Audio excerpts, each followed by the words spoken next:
Cigarette, அப்புறம் மது அருந்துவது இதெல்லாம் முற்றிலும் தவிர்க்க முடியுமா? அதாவது இந்த மாதிரி விஸ்கி, பிராண்டி இந்த மாதிரி இதெல்லாம் முற்றிலும் தவிர்க்க முடியுமா அப்படின்னா, இந்த இயந்திர அறிவியல் உலகில் அது முடியாது. ஏன்னா அது காரணமே என்னென்னா, சிகரெட் புகைப்பதற்கு என்ன காரணம், அப்புறம் இந்த மாதிரி மது அருந்துவதற்கு என்ன காரணம், செயற்கை மதுபானங்கள், இந்த விஸ்கி, பிராண்டி இதெல்லாம் உடலுக்கு கேடு ஆல்கஹால் இதெல்லாம் அப்போ இதெல்லாம் குடிப்பதற்கு என்ன காரணம் அப்படின்னா, அந்த நம்ம உண்ணுகிற மலிவான உணவுகள் தான் காரணம். மலிவான உணவுகள் இருக்குது, அதுவே ஒரு போதை தான். மலிவான உணவுகள், இட்லி, பூரி, பொங்கல், தோசை இருக்குல்ல, அதுவும் ஒரு போதை தான். அதோட போதையோட தொடர்ச்சி தான் புகைப்பிடிக்கணும், சிகரெட் பிடிக்கணும், அப்புறம் தண்ணி அடிக்கணும் அப்படிங்கிற அந்த எண்ணம். அந்த விஸ்கி, பிராண்டி அந்த மாதிரியான மது வகைகளை அருந்த வேண்டும், பியர் குடிக்கணும் அப்படிங்கிற அந்த எண்ணத்திற்கும் ஆசைக்கும் என்ன காரணம்? அடிப்படையாக நம்ம உண்ணுகிற அந்த மலிவான உணவுகள் தான் காரணம். இட்லி, பூரி, பொங்கல், தோசை, மாமிச உணவு, மீன் உணவு, இந்த உணவுகளோட தொடர்ச்சி தான் அந்த சிகரெட் பிடிக்கிறதோ அல்லது அடிக்கடி சிகரெட் பிடிக்கணுங்கிற அந்த எண்ணமோ அல்லது மது அருந்துவதற்கோ காரணமாக இருக்கிறது. அதனால் நீங்கள் மதுபானத்தை மட்டும், சிகரெட் புகைப்பதை மட்டும் தனியாக நிறுத்திவிட நீங்கள் முயற்சிப்பது தவறு. அதனால் எந்த பலனும் கிடைக்கிது, மக்களால் அதை கட்டுப்படுத்தவே முடியாது. அப்போ எதை நிறுத்தினா இதெல்லாம் இயல்பாகவே நிறுத்த முடியும் அப்படின்னா, இந்த மலிவான உணவுகளுக்கெல்லாம் தடை விதித்தா, இட்லி, பூரி, பொங்கல், தோசை இதெல்லாம் யாரும் சாப்பிடக்கூடாது. காய்கறி பொரியல், காய்கறி கூட்டு, கீரை பொரியல், கீரை கூட்டு, பயிர் வகைகள், பருப்பு வகைகள், பால், மோர், தயிர் இந்த மாதிரி தான் சாப்பிட்ணும், கிழங்கு இந்த மாதிரி தான் சாப்பிட்ணுன்னு ஒரு சட்டம் போட்டு அதை நடைமுறைப்படுத்தினா மட்டும்தான் உங்களால் இந்த மலிவான உணவுகளை சாப்பிடக்கூடாதுன்னா மட்டும்தான் இந்த மாதிரி சிகரெட் பிடிக்கிற அந்த எண்ணம் மக்களுக்கு வராது, இயல்பாகவே வராது. நீங்கள் மலிவான உணவுகளுக்கு அனுமதி கொடுத்து விட்டு, தாராளமாக அனுமதி கொடுத்து விட்டு சிகரெட் பிடிக்கக்கூடாது அல்லது இப்போ மது அருந்தக்கூடாதுன்னு சொன்னால் கண்டிப்பாக அதை மக்களால் அதை ஏற்றுக்க முடியாது. அதை மீற வேண்டும் என்று தான் ஆசைப்படுவாங்க. அதாவது யாருக்கும் தெரியாமல் மதுபானங்களை தயாரிப்பது அல்லது புகைப்பிடிப்பது அது போன்ற நடைமுறைகளுக்கு தான் அது வழிவகுக்கும்.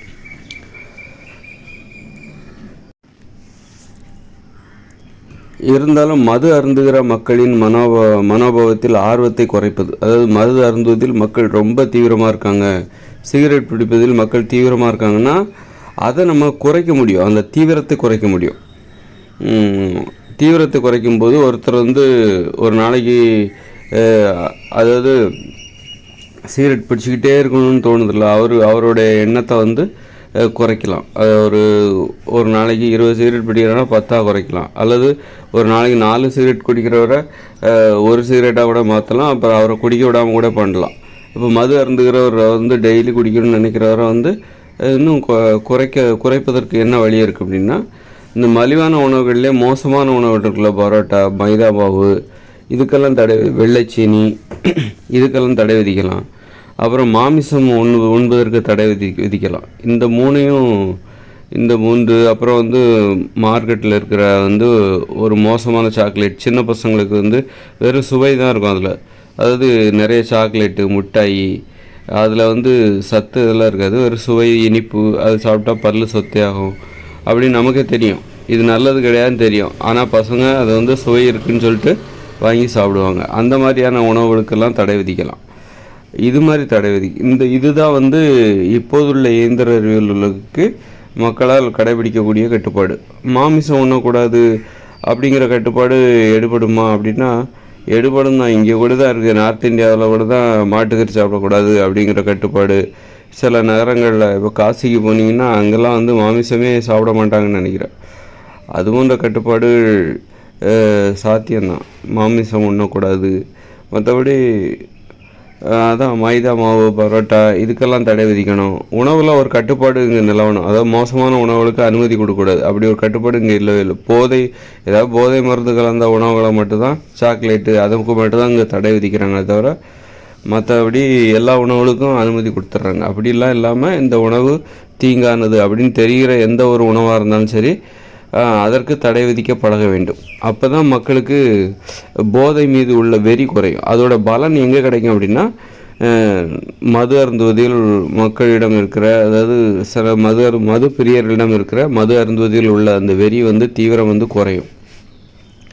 அப்புறம் வந்து சிகரெட் பிடிப்பதில் உள்ள ஆர்வம் வந்து குறையும், அது ரொம்ப குறைக்கலாம். அதனால் வந்து இந்த மலிவான உணவுகள்லேயே மோசமான உணவுகளை முதல்ல தடை பண்ணாலே போதுமானது. அப்புறம் வந்து மாமிச உணவுகளுக்கு எப்படி தடை விதிக்கலாம் அப்படின்னா, முதல்ல வந்து அதான் ஒரு மாட்டுக்கறி, மாட்டு இறைச்சி அது சாப்பிட்றதுக்கெலாம் தடை விதிக்கலாம். ஏன்னா முதலில் மாட்டு இறைச்சிக்கு தடை விதிக்கலாம். யாரும் எதுக்காக அப்படின்னா, உரப்பற்றாக்குறை இருக்குல்ல. மாடுகளெல்லாம் கொன்று நீங்கள் சாப்பிட்டீங்கன்னா உங்களுக்கு விவசாயத்துக்கு உரம் எங்கேருந்து கிடைக்கும்? செயற்கை உரம் தான் நம்ம பயன்படுத்தணும். அதனால் உணவோட தரம் குறையுது. அதை காரணம் காட்டி உரம் தேவைப்படுகிறது. அதனால் வந்து நம்ம மாட்டுக்கு டெய்லி ஒவ்வொரு ஊர்லேயும் ஒவ்வொரு மாடு கொண்டுக்கிட்டே இருக்காங்க அப்படின்னா, அப்போது மாட்டு இறைச்சிக்காக மாடுகளை கொல்லும்போது மாடுகளிலிருந்து பெறப்படுகிற அந்த சாணம் வந்து உரம் வந்து கிடைக்காம போகுது. அதனால் அப்படி ஒரு காரணத்தை சொல்லி நீங்கள் வந்து மாட்டு இறைச்சியை சாப்பிடுவதற்கு தடை விதிக்கலாம். அப்புறம் படிப்படியாக வந்து ஆட்டுக்கு கூட தடை விதிக்கலாம். அந்த மாதிரி ஒரு இறைச்சிக்கும் ஒரு கட்டுப்பாடு, அல்லது இறைச்சிக்கும் ஒரு கட்டுப்பாடு வச்சிடலாம். இதன் மூலம் மக்களிடம் உள்ள இந்த மது, ஏன்னா மலிவான உணவுகளோட தொடர்ச்சி தான் இந்த மாதிரி ஒரு மலிவான உணவுகளோட தொடர்ச்சி தான் சிகரெட் புகைப்பதற்கு, மது அருந்துவதற்கு காரணம். அதனால் வந்து ஓரளவுக்கு எந்த அளவுக்கு கட்டுப்பாடுகளை விதிக்க முடியுமோ நாம் உண்ணுகிற உணவுகளில், மலிவான உணவுகளில் அந்த அளவுக்கு ஏதாவது கட்டுப்பாடுகளை விதிப்பதன் மூலம் அதோடைய பலன் நமக்கு கண்டிப்பாக இந்த மதுபானங்களை குடிப்பதில் மக்களுக்கு இருக்கிற ஆர்வம், புகைப்பிடிப்பதில் மக்களுக்கு இருக்கிற ஆர்வம் அது வந்து ரொம்ப குறையும். உணவில் ஒரு கட்டுப்பாடு நம்ம ஏற்படுத்தணும்.